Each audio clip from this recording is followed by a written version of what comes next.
Well, hello, friends. Mark Holmes here, and as always, I want to thank you all for watching, commenting, subscribing, and being part of the Joe Boo Sports Report. As well, it seems like Santa's workshop because we've been working this stuff. I literally just got an email from a guy who said, "Hey, do you have a small Bears Joe Barty that you can overnight?" It's like I can paint one starting tonight and send it out tomorrow, probably, but that would be the only way I could get that done. So we have some interesting news here, a couple of things. D-Law was on the injury report on his foot. It doesn't sound like it's real severe, but he is listed on the injury report.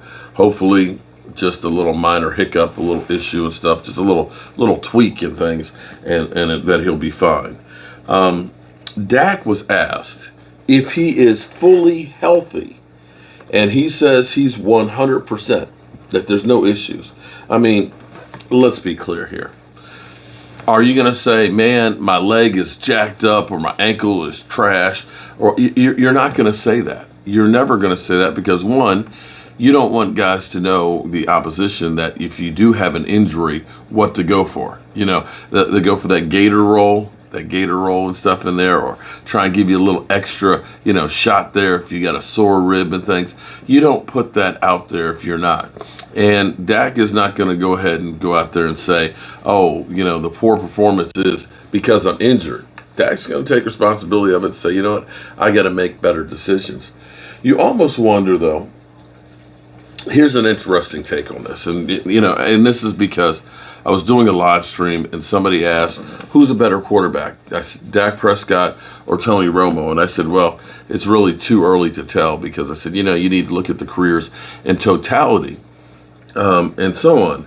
And then we got into a conversation with Dak delusional fan who said that, Dak's lost games, but Tony Romo never lost a single game, which just kind of took this whole thing on a whole different tangent.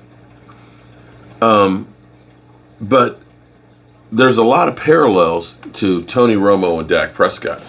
When Tony Romo came to the Cowboys, he wasn't thought to be the guy. He was a rookie undrafted free agent who stuck around long enough till he finally got his chance and ended up being a really good quarterback. Not going to dispute it. In fact, I dare say that as Dallas Cowboy fans, we have been blessed with going from Tony Romo to Dak Prescott.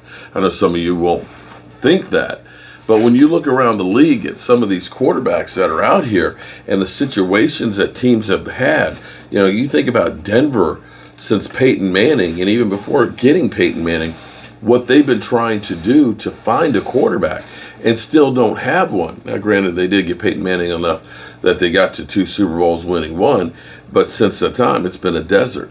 You can look at Washington. I don't know that Tyler Heineke is the long-term answer for them or not. But the Eagles, you think Hurts is? Daniel Jones, I think it's time to think about replacing him, between him not being able to stay healthy and when he is healthy, not being able to hold on to the football. We have been blessed with having Dak Prescott and Tony Romo. I'm going to go on board and say that 100%. Like I said, you might not agree, but that's fine. But when you think about Tony Romo, a lot of years in his career, we didn't have a great defense and we did not have a great running game.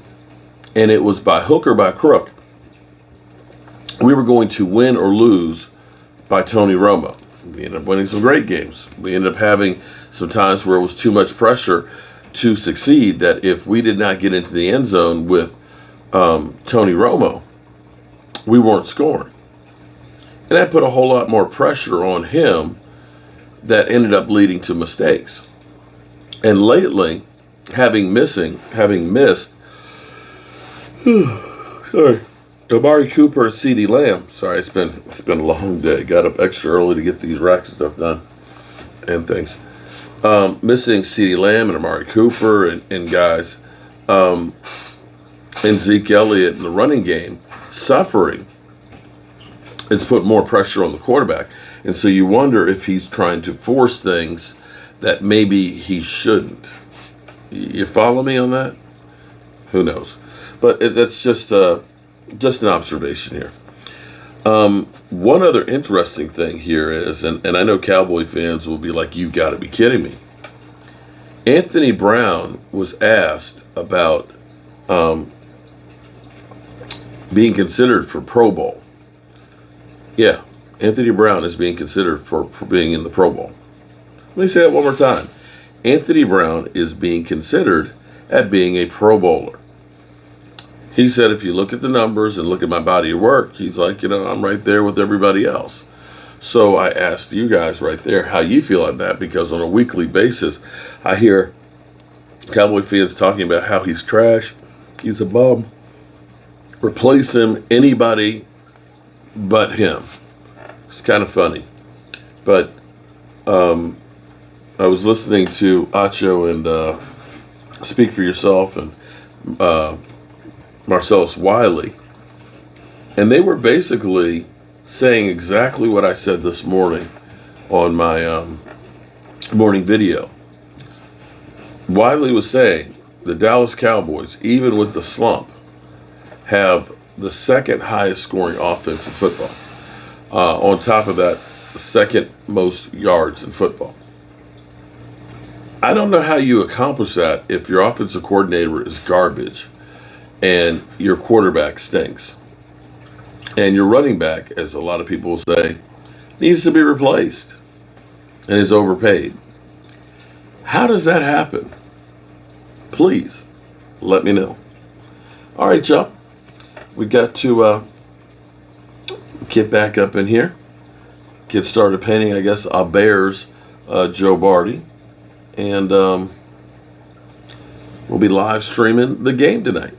Hope to see you guys here soon. I'm Mark Holmes, and well, the work never, ever ends.